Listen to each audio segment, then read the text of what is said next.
in this particular module, I am going to highlight two important advanced concepts, which are advanced in the sense that you may or may not use them for building your IIoT for a specific industrial problem, but these will help you to do efficient network setup, for efficient network management and so on, and also for securing the system.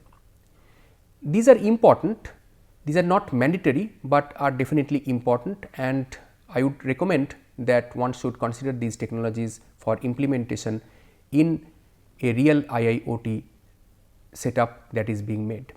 So, these two technologies are number one, the software defined networks, and number two, the security. Security is more common, which is more applicable, usefulness of security is quite imminent, but SDN is something whose benefits will be clearer to you in this particular lecture once we go through all the different concepts that we are going to. So, what is this SDN? What is software defined networks, and where does it position itself in the IIoT context? So, software defined networks basically targets to have efficient and more effective representative network management in the IIoT setting. It is not necessary that SDN has to work only with IIoT, but because this particular course focuses on IIoT, we are going to talk about SDN in the context of IIoT, but SDN applies for any kind of networks and also for networks such as your traditional internet, other different types of wireless networks, and definitely for industrial IoT and IoT in general. So, efficient and effective network management, how it is going to be done? If we are talking about IIoT specifically, the nature of traffic, the requirements from the organizations, these basically are non-static. These basically change with time. The traffic, the nature of traffic, the requirements of the traffic, the requirements from the clients, the specific installations, the machinery, everything is dynamic, they change with time. So, if we are talking about network management, static traditional network management techniques are not very suitable to cater to the requirements of dynamism. They could indeed be used, but if we are talking about autonomous deployments, autonomous setups and so on, it is important to cater to the dynamic requirements as much autonomously as possible. Take for instance the routing tables, routing in a traditional network. Routing in a traditional network, basically you have routing tables which are stored, which are pre-configured in different routers, switches and so on. These routing tables will basically help the data packets that are coming to these devices to know where they are going to go to. So, and these rules basically are fixed rules which are embedded in each of these different devices, the routers, switches and so on.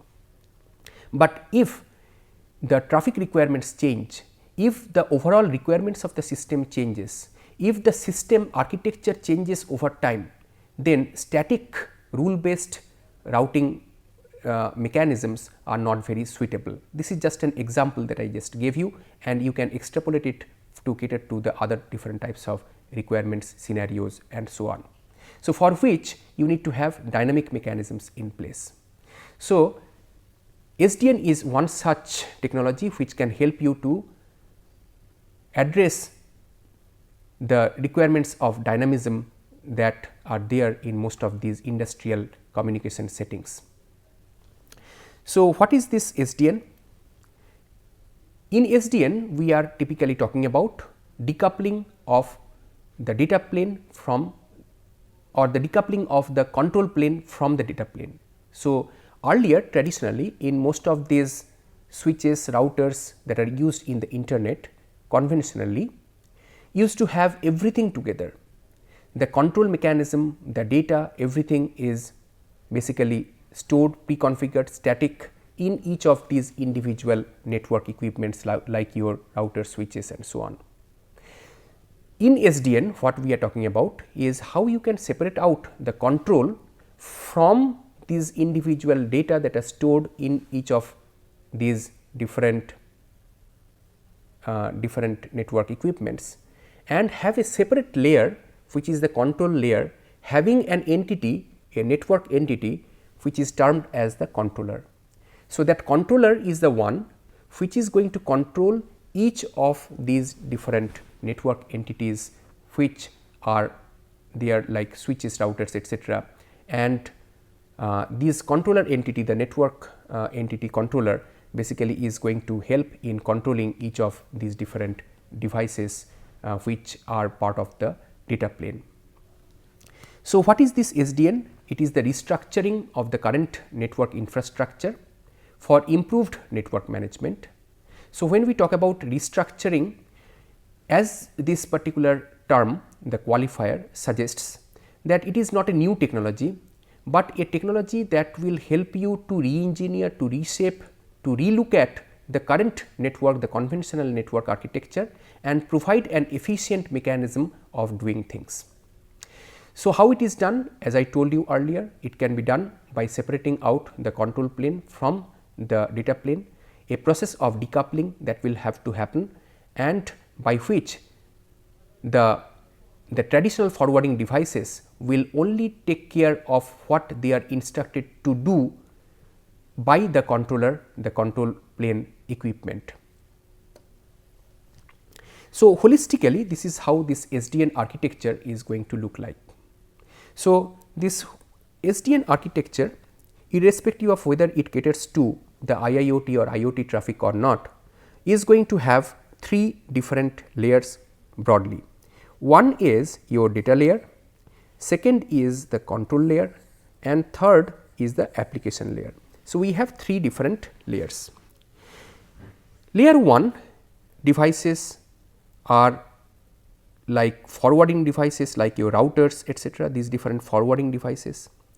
Layer 2 device is the controller, which basically also takes care of the network operating system, which runs the network operating system, and then you have the applications which are running on the very top in the layer 3. This is this application layer where your business logic, your different applications are running. So, basically you have three different layers. So, the ones which are below these layers, which are below the controller or the control layer, this basically is known as the southbound API. Ones which are above are known as the northbound API. So, there are two APIs, right, application programming interface, one interface between this control layer and the application layer. So, this is one interface over here and this is another interface. So, this interface is known as the northbound API and this particular interface is known as the southbound API. So, the southbound API, in other words, basically concerns the interface between the control layer and the data layer, whereas the northbound API concerns the interface between the control layer and the application layer. So, there are different components of the SDN. Northbound and southbound APIs are the ones that I just mentioned. Likewise, there is this controller, which is a logical centralized entity which is basically controlling these different data layer devices. There are forwarding devices in the data layer, which basically takes care of mere forwarding based on the rules that are basically implemented in them, that are configured in them. You also have to support this entire stuff, you have to have some protocol which is going to help you to do whatever I just explained earlier. So, there is a very popular protocol which is known as the open flow protocol, which is specifically designed to cater to the requirements and the necessities of supporting SDN in a network. Software defined networks basically will be supported by this open flow protocol. The protocol started from the 1.1 version and currently it is at 1.5. So, open flow 1.5 is the protocol that is open flow protocol, that is the latest one which could be used, and each of these different protocols and its different versions 1.1, 1.2 till 1.5 has its own individual features, but holistically open flow as a whole will cater to the configuration of SDN in a particular network. And on the top you have these different applications. So, these are these different components of SDN. So, these apply, as I said earlier, to any kind of network, wired, internet, wireless or IoT or IIoT, but IoT or IIoT has its own specific requirements, and the configuration of the deployment of SDN for IoT IIoT is something that is non-trivial. So, before we discuss about those non-trivialities, let us talk about some of these different aspects. So, in SDN we need to understand few different concepts which will make us to understand further how SDN can cater to the requirements of IIoT. Number one is rule placement, second is controller placement, and third is security. Rule placement, controller placement and security are the three most important concepts that one should know in SDN. So, let us try to go through each of these. There are different research papers that talk about different ways of rule placement, different ways of controller placement, different security mechanisms and so on, but we will go through some of these very naive high level views of each of these different concepts to make us understand what these are. So, in the rule placement, basically what we are talking about is that we have different forwarding devices that forward the incoming traffic based on certain control logic that is again defined by the SDN controller, and this control logic is basically placed at the devices, that means in the data layer, in the form of something known as the flow rule, and it is this flow rule that we are talking about in this particular context. Before we talk any further, I should also tell you something else. These flow rules are basically stored in a memory in each of these devices, which is known as the TCAM memory, the full form of which is ternary content addressable memory, that are there. The TCAM memory are there in each of these devices, that means the data plane devices, that means your router or the forwarding devices, you have all these TCAM memory that are there, which will store the different flow rules. Now, this TCAM memory is very small, and consequently this TCAM memory in each of these forwarding devices will store only a limited number of flow rules.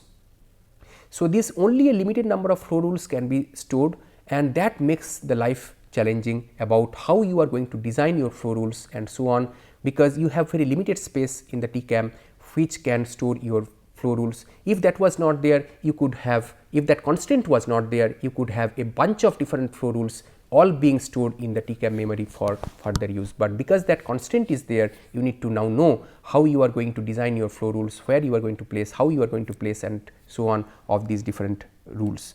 So, let us now try to understand further how this TCAM and this flow rule placement is going to work together. What is this constraint all about, and we have to try to appreciate how this constraint is going to bring in these different issues which will have to be addressed.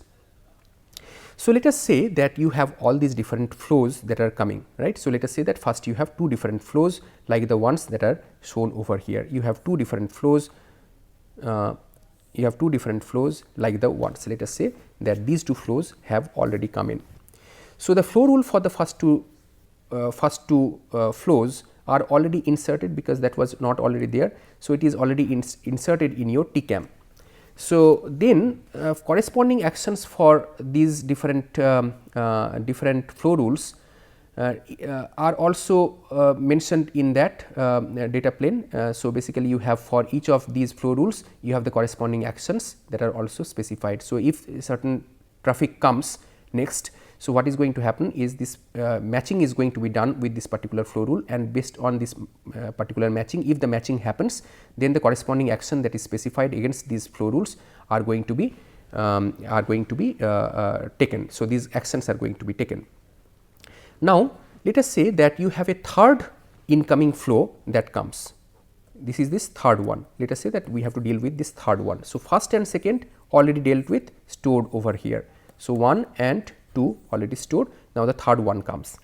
So, let us say that this particular TCAM memory can store only 2 flow rules, the third one comes and it will have to be either inserted to give the constraint, to specify that constraint in this particular table, or how do you deal with it? How do you deal with it? So, how do you accommodate this new flow? There are two ways. One way is that you delete one existing rule and you insert the third one. The other possibility is that you have to combine.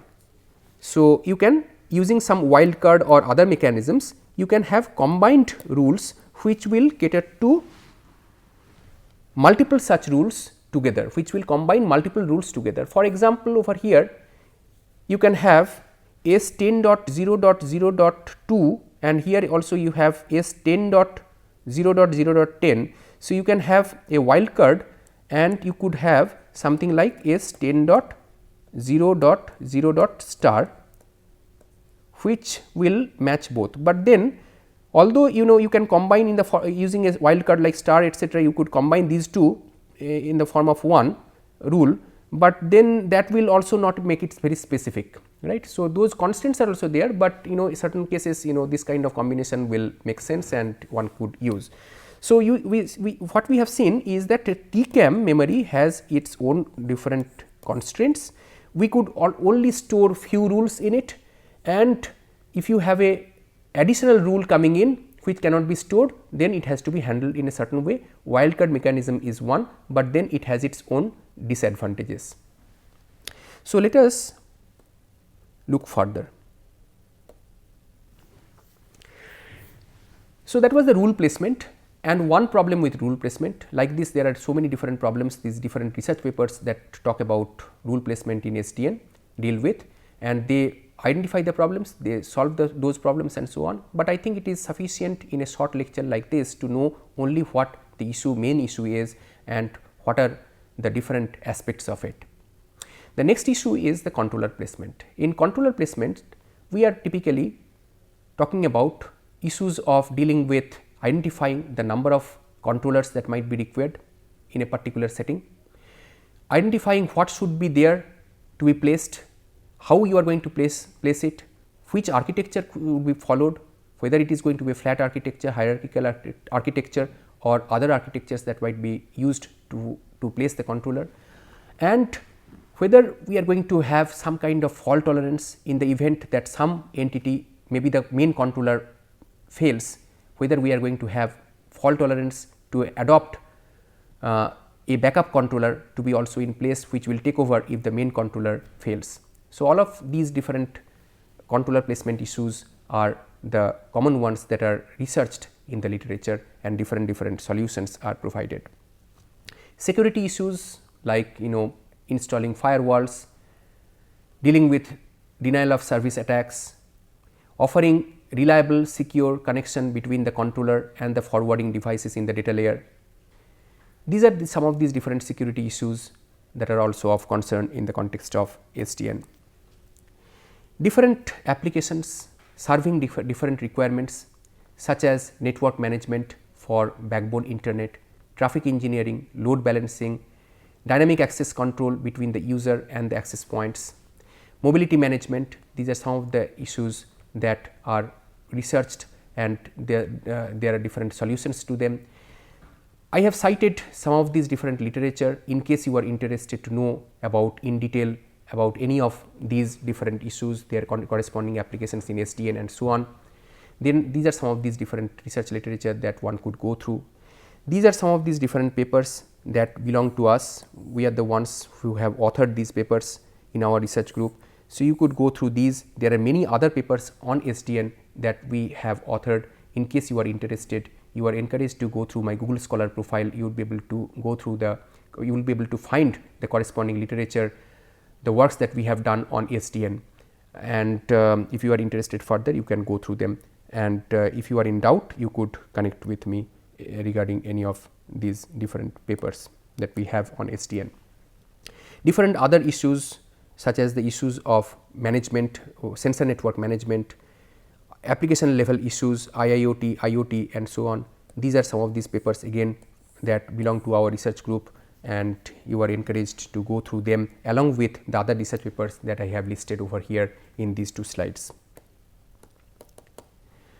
So, let us now get into the issue of SDN for IoT. So far what I have made you understand is what SDN is and what is the overall architecture of SDN, what are these different components of SDN, what are these different APIs, the northbound API and the southbound API and so on, and the different protocols that will have to be used in order to deal with SDN, because SDN has its own different characteristics, features and requirements. So, you need to have specific protocols to deal with it.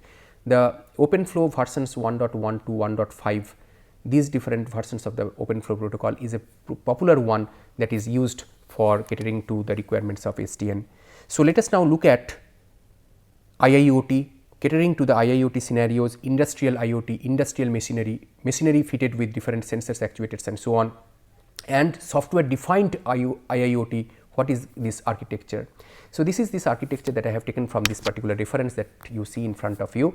So, so basically what you have in a software defined IIoT scenario, at the very bottom is the layer which deals with these machines which are fitted with the different sensors. This is your machines.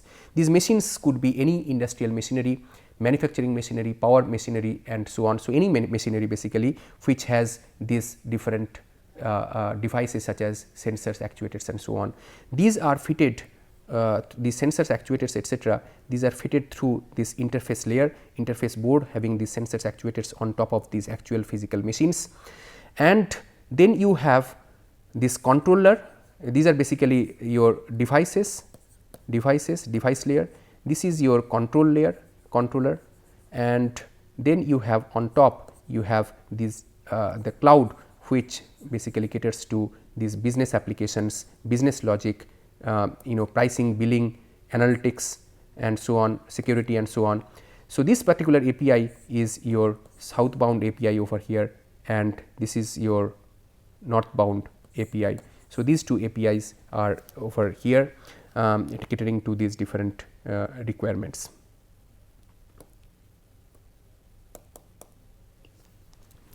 So, there are different challenges or requirements in IIoT network, challenges with respect to network segmentation, challenges with respect to having policy based data forwarding, remote control of different devices and their functionalities, and offering security. Security is there all through. So, basically security issues I am not going to go through in detail, but mind you that security is very important, and it is even more important in the context of IIoT and particularly SDN, SDN implemented on IIoT.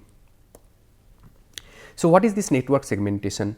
So, network segmentation, we are talking about segmenting the network dynamically with the help of these different rules to have one part of the network follow certain requirement and the other part, the other segment of the network follow other requirements and rules.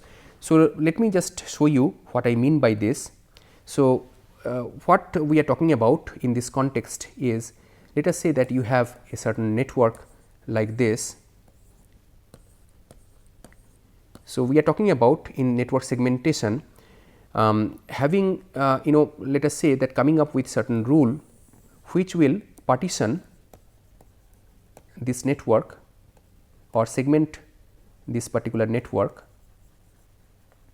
into 2 dynamically based on a certain policy or a certain rule. So, rule based partitioning, it is going to happen, and it is going to happen dynamically. So, that one part of the network, this network partition 1 and network partition 2, these are going to work together, but will follow different rules. This will follow, let us say, rule 1 and this will follow rule 2.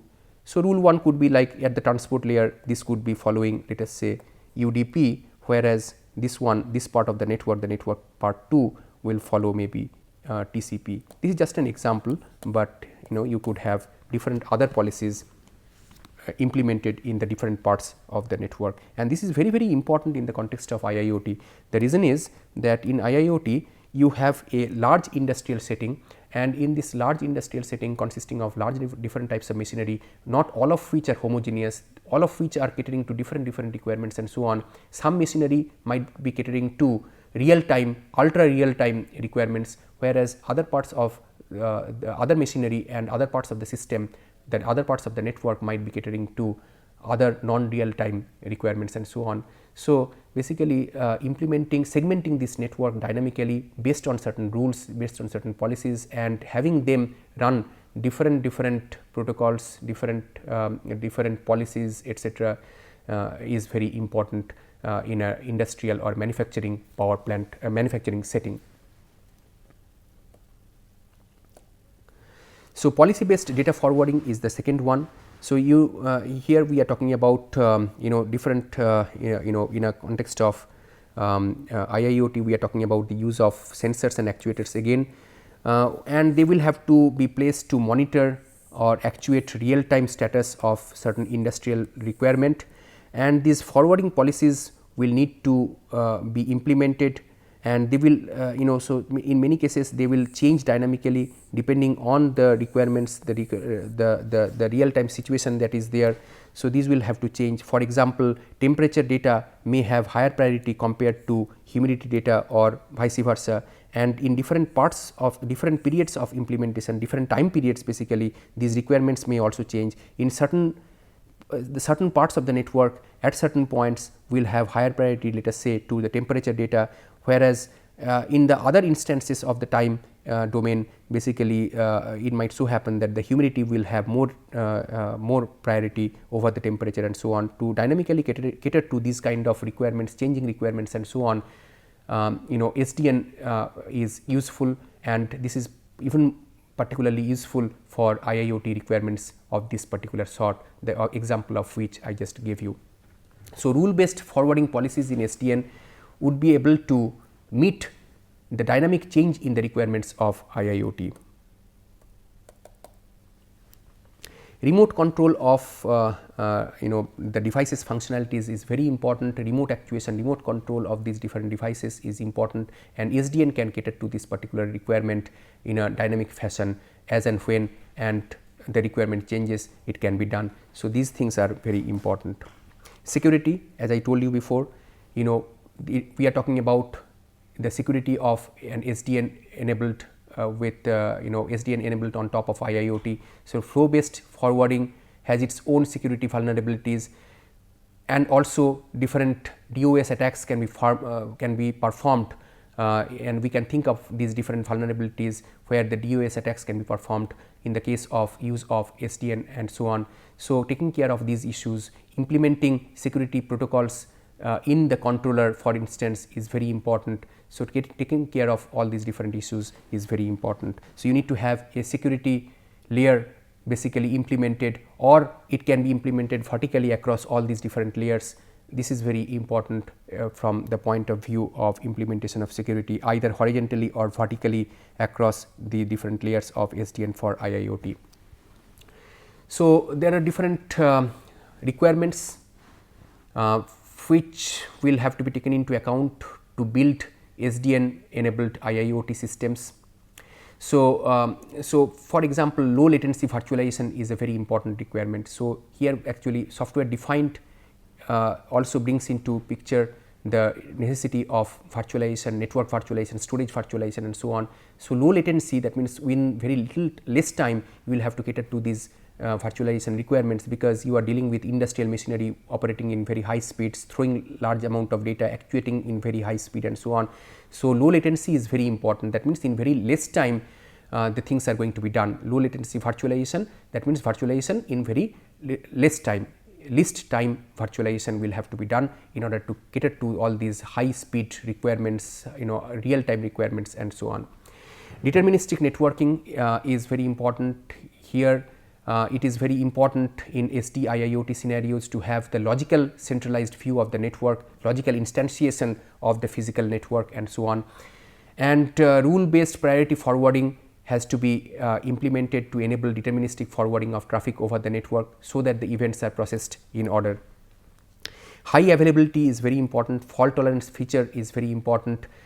We are talking about industrial machinery dealing with carrier grade telecommunication equipments, protocols and so on. So, high availability with fault tolerance ensuring there is least downtime if at all there is any. These are very important considerations of SDIIoT. Security, I have time and again talked about security issues, robust security mechanisms, taking care of all of these different issues of SDN and SDN over IIoT is very important.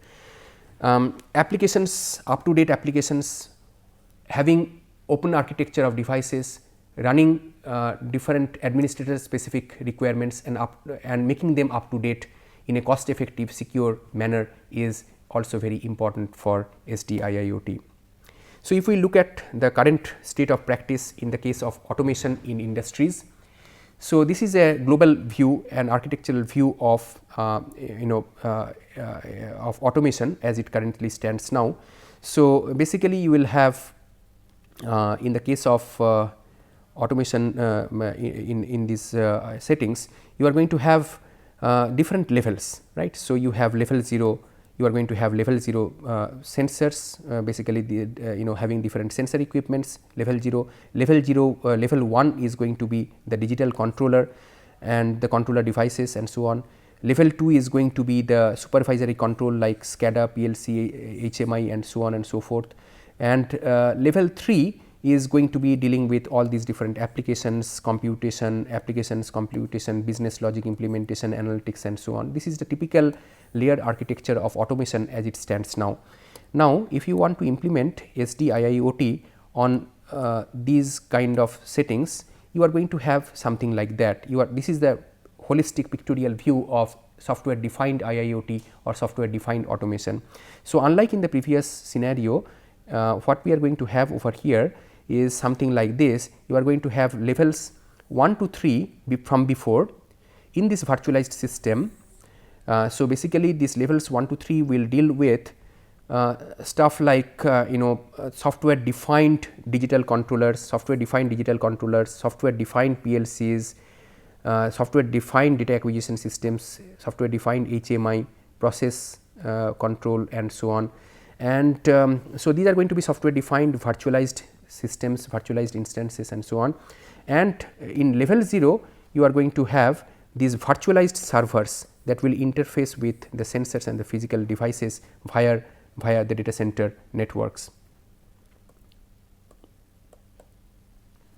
So, with this we come to an end of this particular part of the software defined networks for IIoT. We have gone through the different examples of the use of software defined networks for IIoT, the different requirements, the challenges and so on. We have also gone through the overall architecture of SDN and thereafter how it applies to catering to the requirements of automation in most of these different advanced manufacturing industries where automation is required and so on. And we have also finally looked at the overall architecture of how you can transform the software defined how you can transform automation architecture that is typically encountered in the IIoT settings in these industries or the manufacturing plants and so on, to the automation software defined automation architecture, where you are going to have the logical view, the virtualized instances of all these controllers, the overall SCADA controller, the controller devices and so on, and also the virtualized instances of these different servers at the bottom and so on. So, you are going to have reduced number of layers in the virtualized or software defined automation architecture. These are some of these references which have been given to you as usual for growing your curiosity further in order to understand these concepts in further depth if you are further interested to know them in detail. So, these are these different references, and with this we come to an end of this part of the lecture on software defined IIoT. Thank you.